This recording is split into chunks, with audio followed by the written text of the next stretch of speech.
வணக்கம் நண்பர்களே. ஜோதிட ரீதியாக இந்த வருடத்தில் மேஜரான கிரகங்களுடைய பயிற்சிகள் என்பது இருக்குது. அதுலேயும் குறிப்பாக வருட கிரகங்கள் என்று சொல்லக்கூடிய குரு, சனி மற்றும் ராகு கேதுக்களுடைய பயிற்சிகள் வரிசையாக இருக்குது. நான் ஏற்கனவே இந்த கிரகங்களுடைய பயிற்சிகள் ஒவ்வொரு ராசிகளுக்கும் என்ன மாதிரியான பலன்களை கொடுக்கும் அப்படின்னு தனித்தனியாக வீடியோஸ் போட்டிருக்கும். பார்க்காதவங்க மறக்காமல் செக் பண்ணி பாருங்கள். அண்ட் இந்த பதிவில் பார்த்திங்கன்னா இந்த 3 கிரகங்களுடைய காம்பினேஷன் லக்ன ரீதியாக இது என்ன மாதிரியான பலன்களை கொடுக்குது அப்படிங்கிறத பற்றி நான் பார்க்க போகிறோம். நீங்கள் சொல்லக்கூடிய பலன்கள் பார்த்திங்கன்னா தோராயமாக ஒரு 2 வருட காலங்கள் அப்படிங்கிறது இருக்கும். காரணம் ஜோதிட ரீதியாக குரு ஒரு வருட காலம் ஒரு ராசியில் சஞ்சாரம் செய்யும். ராகு கேதுக்கள் 1.5 வருட காலங்கள் சஞ்சாரம் செய்யும். சனி 2.5 வருட காலங்கள் சஞ்சாரம் செய்யும்.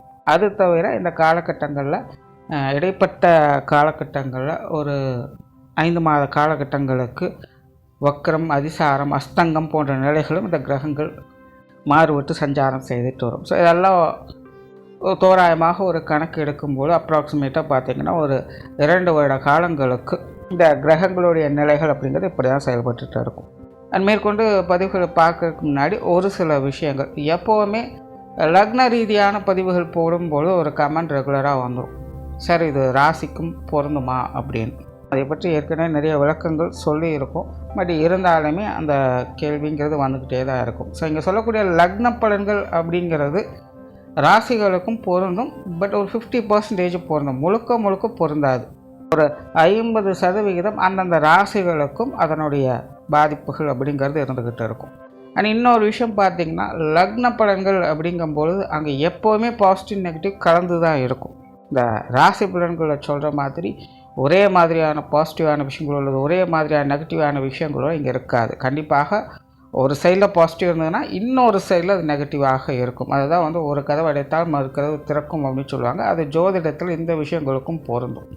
மெயினாக இந்த லக்ன பலன்களே இதை பற்றி தெரிஞ்சுக்கிறதுக்கு தான்.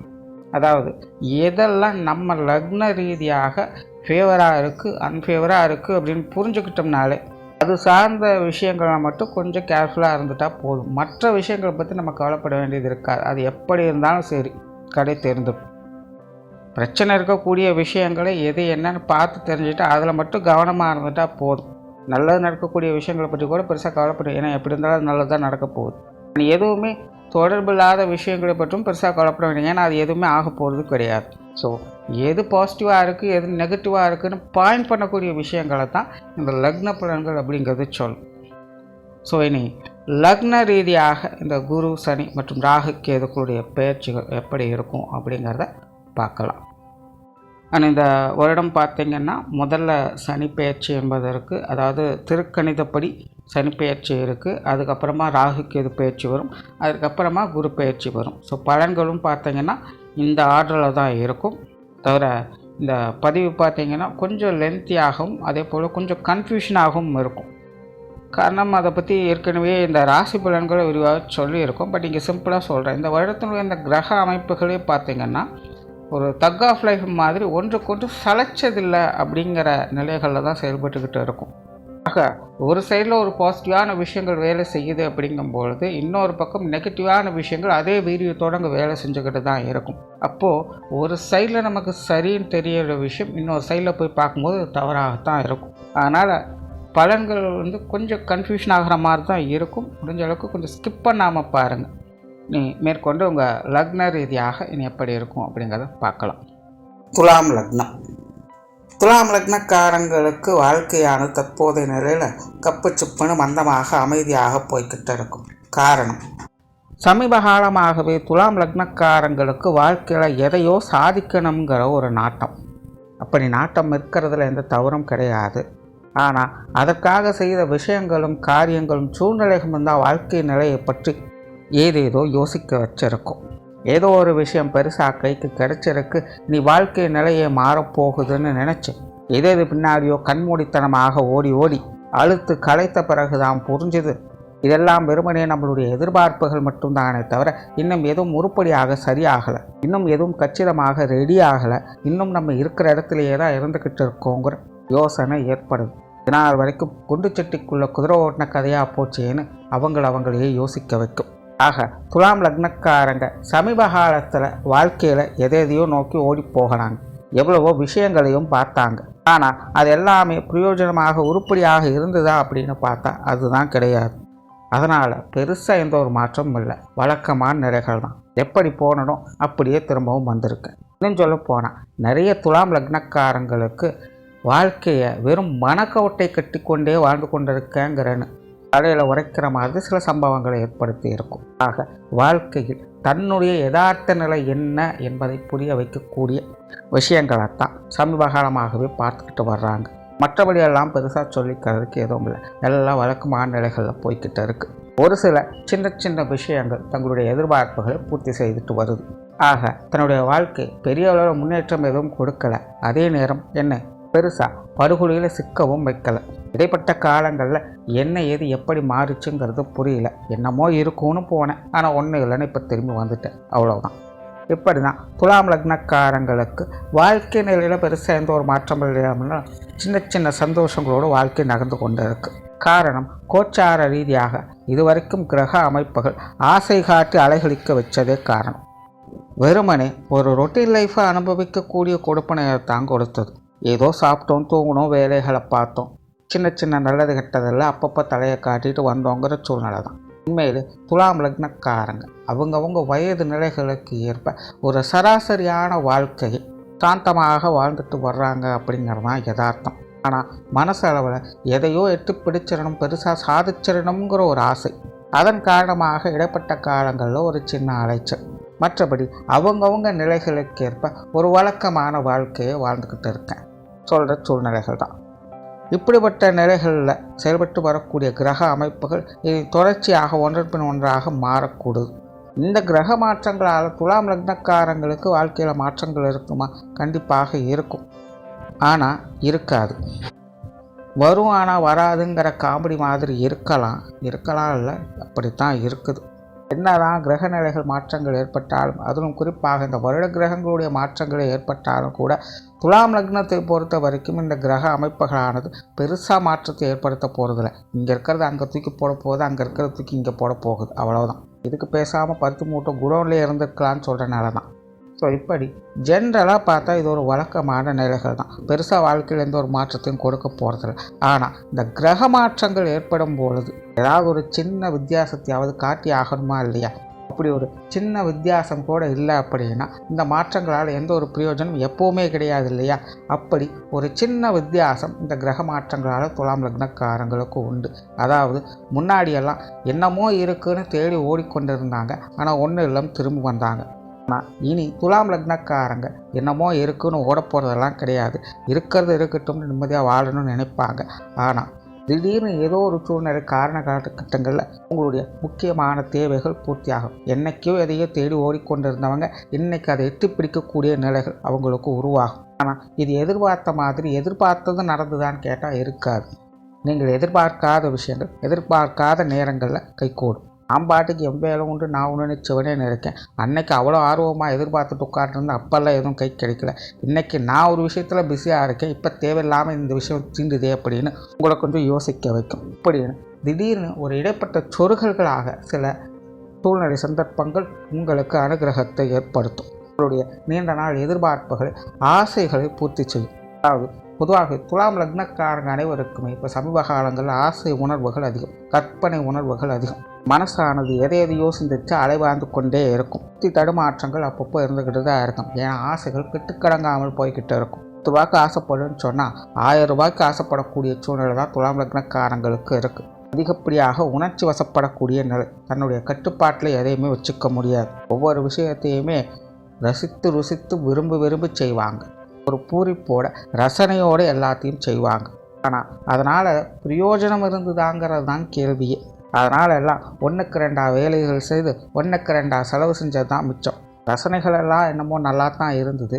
ஆனால் கடைசியில் மிஞ்சினது வெறும் அலைச்சல் முறையும் மட்டும் தாங்கிற சூழ்நிலை. ஆக துலாம் லக்னக்காரங்க ஒரு பக்கம் கட்டுக்கடங்காத ஆசைகளோடும் இன்னொரு பக்கம் விரக்தியும் மந்தவுமான சூழ்நிலைகளை சிக்கி தவிர்த்துக்கிட்டு இருக்காங்க. ஆக காரியத்தில் பெருசாக எந்த ஒரு மாற்றமும் இல்லை. ஆனால் அதே நேரம் மனசில் இருக்கக்கூடிய சஞ்சலங்கள் இன்னும் தீர்க்கப்படாது. இதுதான் துலாம் லக்னக்காரங்களுடைய நிலை.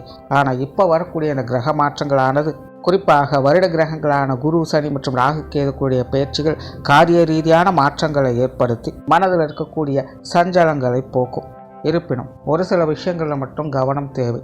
அளவுக்கு மீனால் அமிர்தம் நஞ்சுங்கிறது பழமொழி. ஆக துலாம் லக்னக்காரங்க இனி வரக்கூடிய காலகட்டங்களில் உங்களுடைய கை மீறி எந்த ஒரு விஷயங்களையும் ஈடுபடாதீங்க. உங்களுடைய நிலை அறிந்து அதற்கு தகுந்த விஷயங்களில் செயல்படும் போது அதற்கான மாற்றங்களும் முன்னேற்றங்களும் கண்டிப்பாக இருக்கும். அதை விட்டுட்டு கண்ணா பின்னான்னு எதையோ ஆசைப்பட்டுட்டு எதிர்பார்த்துக்கிட்டு இருந்தால் அதுக்கெல்லாம் யாரும் ஒன்றும் பண்ண முடியாது.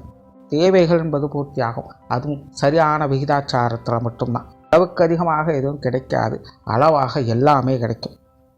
துலாம் லக்னக்காரங்க உங்களுடைய கற்பனை குதிரைகளை கொஞ்சம் கட்டி வைத்துக் கொள்ளுங்கள். அடுத்ததாக பொருளாதாரம் சார்ந்த விஷயங்கள் மற்றும் வீண் மனஸ்தாபங்கள். ஏற்கனவே துலாம் லக்னக்காரங்க இந்த 2 விஷயங்களால் கொஞ்சம் சங்கடப்பட்டுட்டு தான் இருக்காங்க. ஒரு பக்கம் நிதிநிலை சார்ந்த விஷயங்கள் தேவையில்லாத சங்கடத்தை ஏற்படுத்தும். காசு இருந்தாலும் பிரச்சனை, காசு இல்லைனாலும் பிரச்சனை தான். காசு இல்லாதவங்களுக்கு அது இல்லையே எப்படியாவது சேர்க்கணுங்கிற பிரச்சனை, காசு இருக்கிறவங்களுக்கு அது வீணாக போகாமல் எப்படியாவது காப்பாற்றணுமேங்கிற பிரச்சனை. இன்னொரு பக்கம் தேவையில்லாத வம்பு சண்டைகள், மனஸ்தாபங்கள். துலாம் லக்னத்தை பொறுத்த வரைக்கும் உற்றார் உறவினர்கள், நண்பர்கள் சார்ந்த விஷயங்கள் அனைத்துமே பார்த்திங்கன்னா கொஞ்சம் ஏட்டிக்கு போட்டியாகத்தான் போயிட்டு இருக்கும். ஏதோ ஒரு சின்ன விஷயங்கள் எப்போவோ எப்படியோ நடந்தது, அதை பிடிச்சிக்கிட்டு சுற்றி இருக்கிற எல்லாருமே ஓரங்கட்டுறாங்க. கடைசி வரைக்கும் கூடவே இருப்பேன்னு சொன்னவங்க கூட இப்போ ஒரு மெசேஜ் பண்ணுறதுக்கு கூட தயக்கம். வெறும் வீண் பகைகள், காரண காரியங்களே இருக்காது. இப்படியே காரண காரியங்களை சொன்னாலும் கூட சிறுபிள்ளைத்தனமாகத்தான் இருக்கும். இதுக்கு போயா எவ்வளோ நாள் மூஞ்சி தூக்கி வச்சுட்டு இருந்தோன்னு 10 வருஷம் கழித்து சொல்லி சிரிக்கிற மாதிரி தான் இருக்கும். ஆனால் இப்போதைய நிலையில் இது எல்லாமே முன்னுக்கு பின் முறைக்கிற கதைகள் தான். உற்றார் உறவினர்கள், நண்பர்கள் என யாரிடையும் வழக்கமான நிலைகள் எளிமையாக பழக முடியறது இல்லை. 10 நிமிஷம் நல்லா பேசுவாங்க, 10 நாளைக்கு பக்கம் கூட வரமாட்டாங்க. இப்படித்தான் இருக்குது. இந்த நிலைகளெல்லாம் இன்னும் கொஞ்சம் நாளைக்கு தொடர்ந்து இருந்துக்கிட்டு தான் இருக்கும். துலாம் லக்னக்காரங்க இந்த மாதிரியான விஷயங்கள்லாம் கொஞ்சம் கவனித்து அனுசரித்து போகத்தான் வேணும். இனி கிரக அமைப்புகளோட இந்த மாற்றங்களை பற்றி கொஞ்சம் சுருக்கமாக பார்த்துடலாம். முதல்ல சனியினுடைய நிலை. கிரகாதிபத்திய வகையில் சனியானவர் அசுப கிரகமாகவே கருதப்படுறாங்க. ஆனால் துலாம் லக்ன ரீதியாக பார்க்கும்போது சனியானவர் 4ஆம் இடத்திற்கும் 5ஆம் இடத்திற்கும் அதிபதியாக வரக்கூடியவங்க. அதாவது துலாம் லக்னத்தை பொறுத்த வரைக்கும் சுகஸ்தானத்திற்கும் புண்ணியஸ்தானத்திற்கும் அதிபதியாக வரக்கூடியது இந்த சனி தான். இந்த சனியினுடைய அமைப்புகள் தான் உங்களுக்கு சுக சௌகரியங்களை அதிகமாக ஏற்படுத்தி கொடுக்கும். அப்படிப்பட்ட சனியானவர் இதுவரைக்கும் உங்களுடைய லக்னத்துக்கு 5ஆம் பாவத்தில் ஆட்சி நிலையிலிருந்து வந்த நிலையில் ஒரு சில சங்கடங்கள் அப்படி இப்படி ஏற்பட்டாலும் கூட உங்களுடைய ஆசைகள், அதுவும் குறிப்பாக சின்ன சின்ன நியாயமான ஆசைகளை அப்பப்போ பூர்த்தி செய்யக்கூடிய நிலைகளை ஏற்படுத்தி வந்தது. இந்த மாதிரி சின்ன சின்ன நன்மைகளை உங்களுடைய வாழ்க்கையில் அப்பப்போ பார்த்து வந்த உங்களுக்கு இது அந்த சனியானவர் லக்னத்துக்கு 6ஆம் இடத்தில் அடுத்த 2 வருட காலங்கள் சஞ்சாரம் செய்து வரும். பொதுவாகவே 6ஆம் இடத்துல சனி அமர்றது அப்படிங்கிறது ஒரு சைடில் பாசிட்டிவாக இருக்கும், ஒரு சைடில் கொஞ்சம் நெகட்டிவாகத்தான் இருக்கும். 6இல் சனி ஊரில் பகைன்னு பழமொழியே இருக்குது. ஆல்ரெடி இந்த விஷயத்தை நாங்கள் பார்த்துட்ருக்கோம். இனி பெருசாக என்ன அப்படின்னு நினைக்கலாம். இதைத்தான் முன்னாடியும் சொன்னேன். கிரக மாற்றங்கள் என்னமோ இருக்குது, ஆனால் வாழ்க்கையில் பெருசாக மாற்றங்கள் இருக்காது. திடீர்னு அப்பப்போ தான் சில மாற்றங்களை கொடுக்குமே அல்லாமல் பெரும்பாலும் வழக்கமான விஷயங்களை தான் பார்த்துட்டு வருவேன்.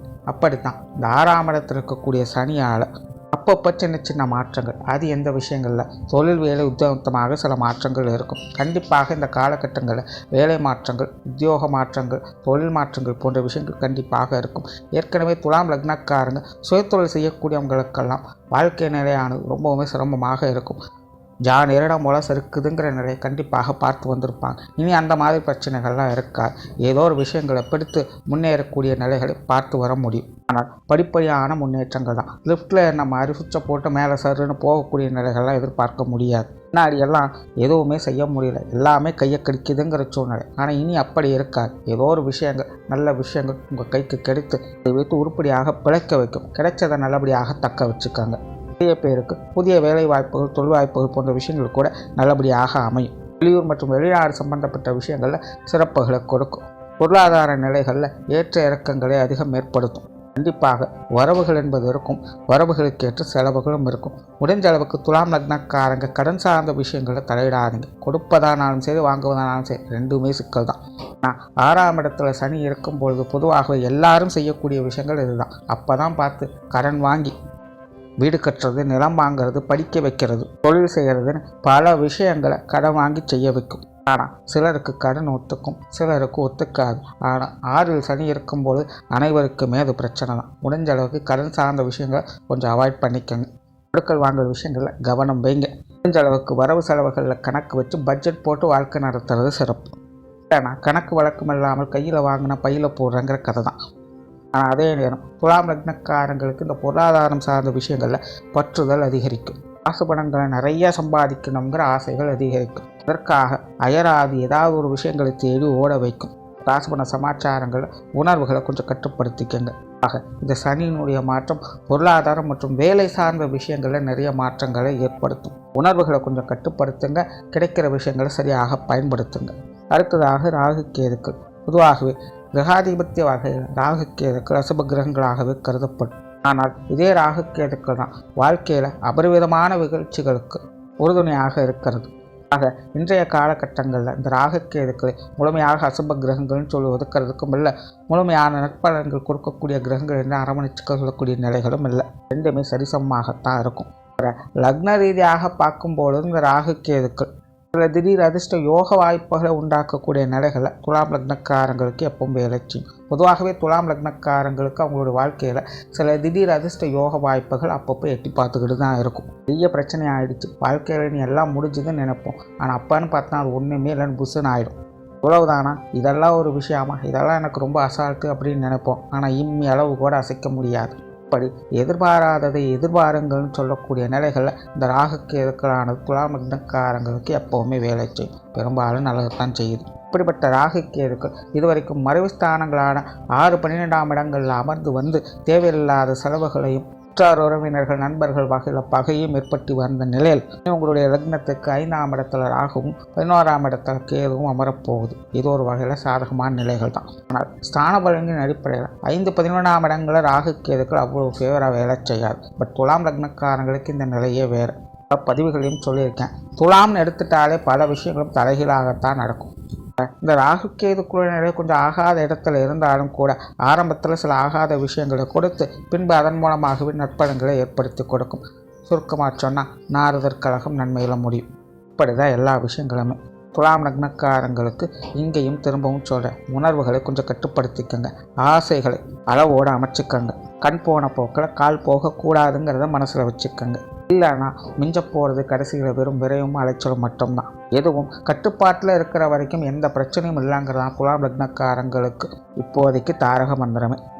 சரி, எந்தெந்த விஷயங்களில் கட்டுப்பாடு இருக்கணும்? மெயினாக உணவு சார்ந்த விஷயங்கள், உடல்நலம் சார்ந்த விஷயங்களில் கட்டுப்பாடுகள் அவசியம். இது வரைக்கும் இதில் நீங்கள் எப்படி வேணாலும் இருந்திருக்கலாம். ஆனால் இந்த விஷயங்களை இனி நீங்கள் கொஞ்சம் கட்டுப்பாடோடு இருந்ததாகணும். பசி அதிகரிக்கும், தூக்கம் அதிகரிக்கும், சோம்பல் அதிகரிக்கும், கற்பனை உணர்வுகள் அதிகரிக்கும். எல்லாம் அதிகமாகாமல் பார்த்து கொள்ள வேண்டியது உங்களோட வேலை. அதே நேரம் குடும்ப உறவுகள் மேலே பந்த பாசம் அதிகரிக்கும். பந்த பாசம் அதிகரிக்கிறனால என்ன பிரச்சனை? அது நல்லது தானேன்னு நினைக்கலாம். அதாவது துலாம் லக்னக்காரங்களுக்கு இந்த பந்த பாசமானது தற்போதைய நிலையில் ஒரு ஒன்வே ரூட் மாதிரி. நீங்கள் போகலாம், ஆனால் அங்கேருந்து வராது. ஆக இதையும் கொஞ்சம் சூழ்நிலைக்கு தகுந்த மாதிரி, நபர்களுக்கு தகுந்த மாதிரி கொஞ்சம் கட்டுப்பாட்டில் வச்சுக்கிறது நல்லது. சுத்தமாக நிறுத்திடுங்கன்னு சொல்லலை, நிறுத்தவும் முடியாது. அளவாக வச்சுக்கங்கன்னு மட்டும்தான் சொல்கிறேன். அன்பு, பாசம், நேசம், காதல் போன்ற விஷயங்கள் அதிகரிக்கும். அளவுக்கு மீறினா அமிர்தமும் நெஞ்சுங்கிறத கவனத்தில் வச்சுக்கங்க. ஆக இந்த ராகு கேதுக்களுடைய மாற்றங்களால் உணர்வுபூர்வமான விஷயங்களில் கொஞ்சம் கவனமாக இருங்க. மற்றபடி பெருசாக ஒன்றும் பிரச்சனை இல்லை, தப்பிச்சுக்கலாம். அடுத்ததாக குருவினுடைய அமைப்பு. கிரகாதிபத்திய வகையில் குருவானவர் முழு சுப கிரகமாகவே கருதப்படுறாங்க. ஆனால் லக்ன ரீதியாக பார்க்கும்போது 3ஆம் இடத்திற்கும் 6ஆம் இடத்திற்கும், அதாவது மறைவுஸ்தானங்களுக்கு அதிபதியாக வரக்கூடியவங்க இந்த குரு. அவர் இதுவரைக்கும் மறைவுஸ்தான இடமான அஷ்டமஸ்தானத்தில் இதுவரைக்கும் சஞ்சரிச்சுட்டு வந்தாங்க. இனி உங்களுடைய லக்னத்துக்கு யோகஸ்தானத்தில் அடுத்த ஒரு வருட காலம் சஞ்சாரம் செய்வாங்க. பொதுவாக குருவை பொறுத்த வரைக்கும் துலாம் லக்னக்காரங்களுக்கு நேரடியான நற்பலன்களை செய்கிறது. ஏன்னா மறைவுஸ்தானாதிபதி இல்லையா, அதனால் மறைமுகமான ஆதாயங்களை தான் கொடுத்துட்டு வருவாங்க. அவர் இது வரைக்கும் மறைவுஸ்தானத்திலே இருந்ததுனால நல்லது ஏதாவது தப்பித்தவறி நடந்தால் கூட அது கண்ணுக்கு எதுவும் தெரியலங்கிற சூழ்நிலையை தான் துலாம் லக்னக்காரங்க பார்த்துட்டு வராங்க. ஆனால் இனி பெருசாக பிரச்சனை இல்லை. ஏன்னா லக்னத்துக்கு யோகஸ்தானத்தில் குரு வருது. திரைக்கடலோடையும் திரவியம் தேடுன்னு சொல்லுவாங்க. அப்படி 9ஆம் இடத்துல குரு வரும்பொழுது சும்மா இருக்கிறவங்கள கூட வேலை செய்ய வச்சு வாழ்க்கையில் முன்னேற்றத்தை கொடுக்கும். அதனால தான் ஓடிப்போனவனுக்கு 9ல் குருன்னு சொல்லுவாங்க. இப்படிப்பட்ட 9ஆம் இடத்துல அடுத்த ஒரு வருட காலம் குரு சஞ்சாரம் செய்யக்கூடிய நிலைகள் துலாம் லக்னக்காரங்களுக்கு எதிர்பாராத யோக அதிர்ஷ்ட மாற்றங்கள் வாழ்க்கையில் நிகழப்போகுது. ஆரம்பத்திலே சொன்னேன், அப்பப்போ திடீர் அதிர்ஷ்ட யோகங்கள் அப்படிங்கிறத எட்டி பார்த்துட்டு போகும். கிடைக்கக்கூடிய அந்த வாய்ப்புகளை அப்போதைக்கு சுதாரித்து பிடிக்கணும். அப்படிப்பட்ட யோக அமைப்புகள் இந்த குருவானவர் உங்களுக்கு கட்டாயமாக கொடுத்துட்டு போவாங்க. ஆனால் அதை எட்டி பிடிச்சிக்க வேண்டியது உங்கள் பொறுப்பு. ஏன்னா தடுக்கக்கூடிய விஷயங்களை மற்ற கிரகங்கள் பார்க்குதா இல்லையா? கொடுக்கிறவர் கொடுக்குறாங்க, தடுக்கிறவர் தடுக்கிறாங்க. இடையில மாட்டிகிட்டு இருக்கிறது நம்ம தான். நமக்கு என்ன தேவையோ நம்ம தான் போய் எடுத்துக்கணும். அப்படிதான் துலாம் லக்னக்காரன் இப்போதைய நிலையில் சுதாரிப்போடு இருந்து கிடைக்கிற நல்ல விஷயங்களை அப்பப்போ பார்த்து பக்குவமாக எட்டு பிடிச்சுக்கணும். இந்த குருவனோட அமைப்பால் துலாம் லக்னக்காரங்க வாழ்க்கையில் சுப விசேஷங்கள் சுப காரியங்களுடைய நிகழ்வுகள் நல்லபடியாக இருக்கும். திருமண அமைப்புகள் புத்திரவாக்கிய அமைப்புகள் நல்லபடியாக அமையும். குறிப்பாக துலாம் லக்னத்திற்கு இந்த புத்திரஸ்தான அமைப்புகளில் நன்மை உண்டு. அதாவது குழந்தைகள் சம்பந்தப்பட்ட விஷயங்களில் நிறைய நற்பலன்களை யோக பாக்கியங்களை பெறக்கூடிய சூழ்நிலையை ஏற்படுத்தும். குழந்தைகளுடைய வாழ்க்கையில் அவங்க முன்னேறக்கூடிய விஷயங்களை ஏற்படுத்தி கொடுக்கறது, குழந்தைகள் வாழ்க்கையை செட்டில் பண்ணி வைக்கிறது, குழந்தைகளுடைய சுப விசேஷங்கள் காரியங்களை நிவர்த்தி பெறது, திருமணம் புத்திர அமைப்புகள், சிறு குழந்தைகளுக்கான சுப விசேஷங்கள் சுப காரியங்கள், குறிப்பாக மொட்டையடிப்பது, காது குத்துவது, குழந்தைகள் பருவத்துக்கு வருவது போன்ற விஷயங்களை இந்த காலகட்டங்களில் பார்க்க முடியும். திருமணம் மற்றும் புத்திர வாக்கியம்னு வரும்பொழுது சுய ஜாதக ரீதியாக தோஷமுள்ள ஜாதகங்களுக்கு கூட நல்ல முறையில் இது சார்ந்த விஷயங்களில் பலன் கொடுக்கக்கூடிய விஷயங்களை ஏற்படுத்தி கொடுக்கும். ஆக இதுவும் கூட ஒரு திடீர் அதிர்ஷ்ட யோக வாய்ப்புகளாக உங்களுக்கு செயல்படும். ஆக இந்த குருவனுடைய அமைப்பு பலவித நல்ல மாற்றங்களை நீங்கள் எதிர்பார்க்காத நேரத்தில் எதிர்பார்ப்புகளை பூர்த்தி செய்யும். ஆக மொத்தம் துலாம் லக்னத்தை பொறுத்த வரைக்கும் குரு சனி மற்றும் ராகுக்கேதுக்களுடைய அமைப்பானது பெரும்பாலும் வழக்கமான விஷயங்கள் தான். ஆனால் சற்றும் எதிர்பாராத நேரத்தில் சில திடீர் மாற்றங்கள் யோக அமைப்புகளை பெறக்கூடிய விஷயங்களை ஏற்படுத்தும். ஆக கொஞ்சம் கவனமாக இருங்க. கிடைக்கக்கூடிய நல்ல விஷயங்களை மிஸ் பண்ணாதீங்க. நன்றி, வணக்கம், வாழ்க வளமுடன்.